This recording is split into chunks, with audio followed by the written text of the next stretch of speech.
Theodore Weld was a passionate abolitionist and a powerful orator who became one of the most influential voices against slavery in America. Theodore Weld, the fiery anti-slavery crusader, was born in Hampton, Connecticut on November 23, 1803. He came from a prominent New England family with deep religious roots. His father was a Congregationalist minister, and young Theodore grew up steeped in the evangelical tradition that would shape his life's mission. Weld had a commanding presence and a voice that could move audiences to tears. His early years were marked by intellectual curiosity and spiritual searching. He was educated in the rigorous New England tradition, attending schools that emphasized classical learning and moral development. When he was a young man, Weld experienced a profound religious conversion that would set the course for his entire life. In the 1820s, Theodore Weld came under the influence of Charles Grandison Finney, the great revivalist preacher who was sweeping across upstate New York with his message of personal salvation and social reform. Finney's revivals were transforming communities, and Weld became one of his most devoted followers. The young man threw himself into evangelical work with tremendous energy and dedication. Weld was not content with merely preaching salvation for individual souls. He believed that true Christianity demanded action against social evils, particularly the great sin of slavery that was tearing at the moral fabric of the nation.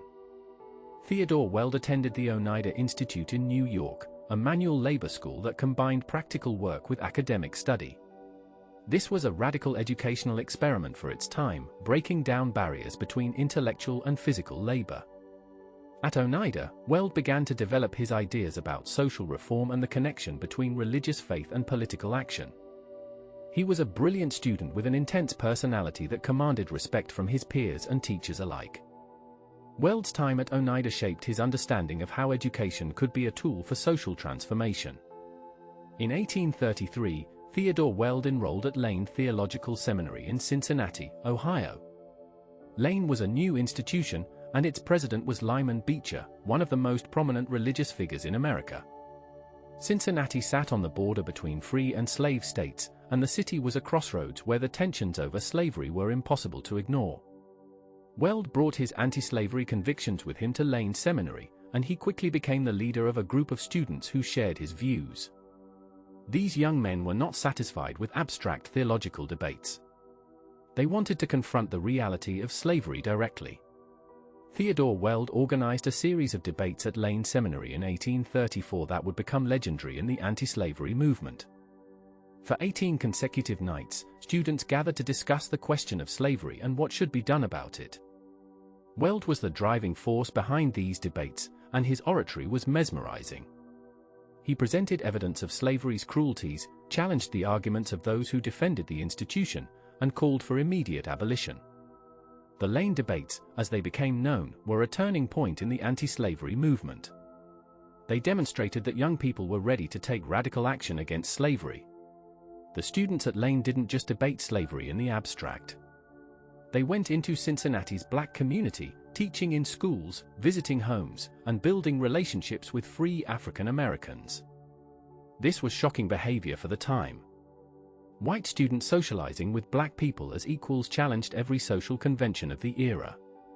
The trustees of Lane Seminary were horrified by what was happening. They feared that the institution would be destroyed by controversy. President Lyman Beecher tried to navigate between the students and the trustees, but the situation was impossible to manage. The Lane trustees passed new rules forbidding anti-slavery activities and discussions on campus.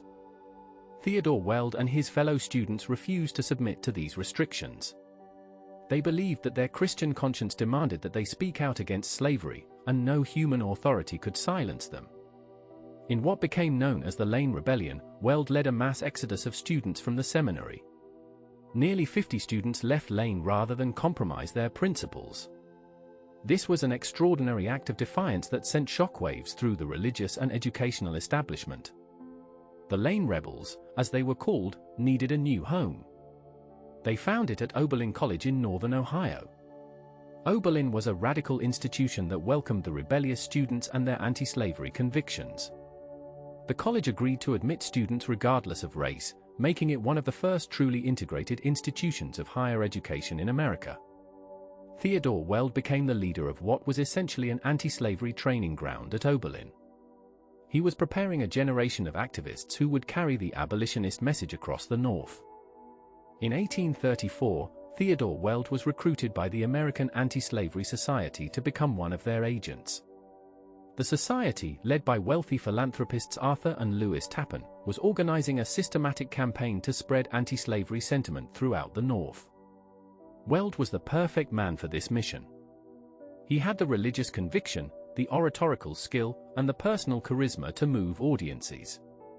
But Weld was not interested in fame or recognition. He insisted on working behind the scenes, training other agents and organizing campaigns rather than seeking the spotlight for himself. Theodore Weld developed a training program for anti-slavery agents that was revolutionary in its approach. He recruited 70 men, most of them from Lane Seminary and Oberlin College, and trained them in the techniques of anti-slavery agitation. Weld taught these agents how to organize meetings, how to answer objections, how to present evidence of slavery's cruelties, and how to appeal to people's moral sensibilities. These agents became known as the 70, and they fanned out across the northern states, holding meetings in churches, town halls, and public squares. They faced violent mobs, threats, and physical danger, but they persisted in their mission. Weld himself traveled throughout Ohio, Pennsylvania, and New York, speaking against slavery. His speeches could last for hours, and audiences sat transfixed as he presented detailed evidence of slavery's horrors. Weld had done his research thoroughly. He collected testimonies from former slaves, advertisements for runaway slaves that described brutal punishments, and accounts from Southern newspapers that documented the violence of the slave system. He presented this evidence methodically, building an overwhelming case against slavery that was difficult to refute. Weld was not a ranting fanatic. He was calm, logical, and devastating in his arguments. Theodore Weld faced constant danger in his work. Pro-slavery mobs attacked his meetings, throwing stones and rotten eggs. He was threatened with violence and sometimes had to flee for his safety. In one town, a mob dragged him from the platform and beat him. But Weld never backed down. He believed that God had called him to this work, and no amount of persecution would stop him. His courage inspired other anti-slavery activists and demonstrated that the abolitionist cause was worth fighting for, no matter the cost. The physical demands of constant travel and speaking took a terrible toll on Theodore Weld's health. By 1836, he had damaged his voice from speaking so frequently and so intensely. His throat was permanently injured, and he could no longer deliver the powerful speeches that had made him famous. This was a devastating blow for a man whose greatest gift was his oratory. But Weld refused to abandon the anti-slavery cause. If he could no longer speak, he would write. He would organize. He would work behind the scenes to build the movement. Theodore Weld moved to New York City and began working directly with the American Anti-Slavery Society's leadership. He became the organization's chief researcher and writer, producing pamphlets and materials that were distributed throughout the North. Weld was a meticulous researcher who believed in the power of facts to change minds. He spent countless hours in libraries, reading Southern newspapers, legal documents, and first-hand accounts of slavery. He was building an archive of evidence that would be used by anti-slavery activists for years to come. In 1838, Theodore Weld married Angelina Grimke, one of the most remarkable women in the anti-slavery movement. Angelina and her sister Sarah were from a wealthy South Carolina slaveholding family, but they had rejected their upbringing and become passionate abolitionists. The Grimke sisters were pioneering women's rights advocates who insisted that women had the right and duty to speak publicly against slavery. This was radical for the time, as respectable women were not supposed to address mixed audiences of men and women. Angelina Grimke was a powerful speaker in her own right, and her marriage to Theodore Weld united two of the most committed activists in the movement. Theodore Weld and Angelina Grimke, along with her sister Sarah, collaborated on one of the most important anti-slavery documents ever produced. In 1839, they published American Slavery as It Is, Testimony of 1,000 Witnesses. This book was a compilation of evidence documenting the cruelties of slavery, drawn from Southern sources. Weld and the Grimke sisters spent months reading through thousands of Southern newspapers, extracting advertisements, court records, and first-hand accounts that revealed the brutal reality of slavery.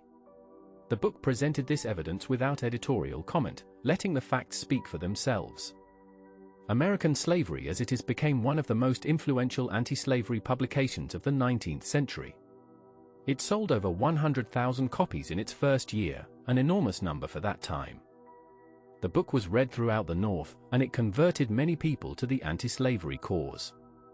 Harriet Beecher Stowe later acknowledged that she kept a copy of American Slavery as It Is on her desk while writing Uncle Tom's Cabin, and that it was a major source for her novel. Theodore Weld's painstaking research had created a document that would shape the anti-slavery debate for decades. After their marriage, Theodore Weld and Angelina Grimke settled in New Jersey, where they started a school based on progressive educational principles. Weld believed deeply in education as a tool for social reform.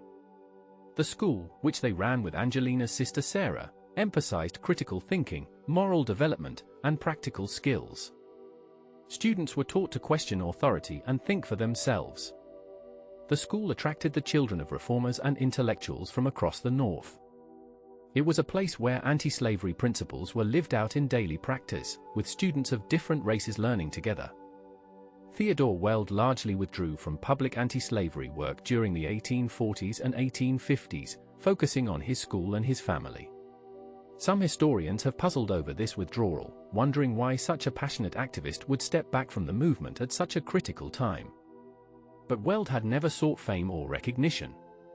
He had damaged his health in service to the cause, and he believed that others could now carry on the work he had started. Weld also became disillusioned with some of the factional disputes that were tearing apart the anti-slavery movement. He was more interested in practical work than in ideological battles. Despite his withdrawal from public activism, Theodore Weld continued to influence the anti-slavery movement through his writing and his connections. He maintained correspondence with leading abolitionists and politicians, offering advice and encouragement. Weld was consulted by anti-slavery congressmen who were fighting against the expansion of slavery into new territories. His research and his arguments were used in congressional debates. Weld preferred to work behind the scenes, shaping strategy and providing intellectual ammunition for others to use in the public arena. The 1850s were a decade of increasing crisis over slavery. The Fugitive Slave Act of 1850 required Northerners to assist in capturing escaped slaves, outraging anti-slavery sentiment. The Kansas-Nebraska Act of 1854 opened new territories to slavery, leading to violent conflict in Kansas. Theodore Weld watched these developments with deep concern. He had dedicated his life to ending slavery peacefully, through moral persuasion and political action. But the nation seemed to be moving inexorably toward violent confrontation. When the Civil War began in 1861, Theodore Weld saw it as both a tragedy and an opportunity. The war was a terrible judgment on the nation for the sin of slavery, but it also offered the possibility of finally ending the institution that he had fought against for so long. Weld supported the Union cause and urged President Lincoln to make emancipation a war aim. He was frustrated by Lincoln's initial caution on the slavery question, but he understood the political complexities the president faced. Weld believed that the war would not be won until it became explicitly a war to end slavery. The Emancipation Proclamation of 1863 was a moment of triumph for Theodore Weld and all the abolitionists who had worked for decades to end slavery. Weld had lived to see the cause to which he had dedicated his youth finally achieve victory. But the proclamation was only the beginning. The work of reconstruction, of building a society where formerly enslaved people could live as free and equal citizens, was just beginning. Weld knew that the battle for racial justice would continue long after slavery itself was abolished. After the Civil War, Theodore Weld continued to be involved in education and reform causes. He moved to Massachusetts and remained active in progressive circles. Weld lived to see the passage of the 13th Amendment, which permanently abolished slavery throughout the United States. He also witnessed the passage of the 14th and 15th Amendments, which granted citizenship and voting rights to African Americans. These were victories that would have seemed impossible when Weld began his anti-slavery work in the 1830s. Theodore Weld's later years were marked by reflection on the long struggle against slavery and the work that remained to be done. He had sacrificed his health and his voice for the anti-slavery cause, but he had never sought recognition or reward. Weld was content to have played his part in one of the great moral struggles in American history. He remained committed to the principles that had guided his life, that all people were created equal, that slavery was a sin against God and humanity, and that Christians had a duty to work for justice. Angelina Grimke Weld died in 1879, and Theodore mourned the loss of his partner in life and in the anti-slavery struggle. They had been married for more than 40 years, and they had worked together to build a more just society. After Angelina's death, Theodore continued to live quietly in Massachusetts, maintaining connections with old friends from the anti-slavery movement and watching as the nation struggled with the legacy of slavery and the challenges of Reconstruction. Theodore Weld died on February 3, 1895, at the age of 91. He had lived through almost the entire 19th century, from the era of Thomas Jefferson to the age of industrialization and urbanization. Weld had witnessed the transformation of the anti-slavery movement from a small band of radicals to a powerful political force that had reshaped the nation. He had seen slavery abolished and had lived long enough to witness both the promise and the disappointments of Reconstruction. When Theodore Weld died, he was remembered by those who had known him as one of the greatest abolitionists of his generation. But because he had shunned publicity and worked behind the scenes, he was not as well known to the general public as figures like William Lloyd Garrison or Frederick Douglass. Weld had never cared about fame. He had cared about ending slavery and building a more just society. His legacy was in the countless lives he had touched, the activists he had trained, and the arguments he had crafted that helped to end the great evil of slavery. Theodore Weld's life demonstrates the power of moral conviction and sustained commitment to social change. He was willing to sacrifice his health, his comfort, and his personal ambitions for a cause he believed was right. Weld understood that ending slavery would require not just passionate speeches but careful organization, thorough research, and strategic thinking.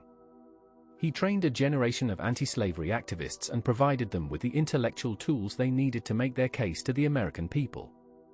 The story of Theodore Weld reminds us that social movements require both public leaders and behind-the-scenes organizers.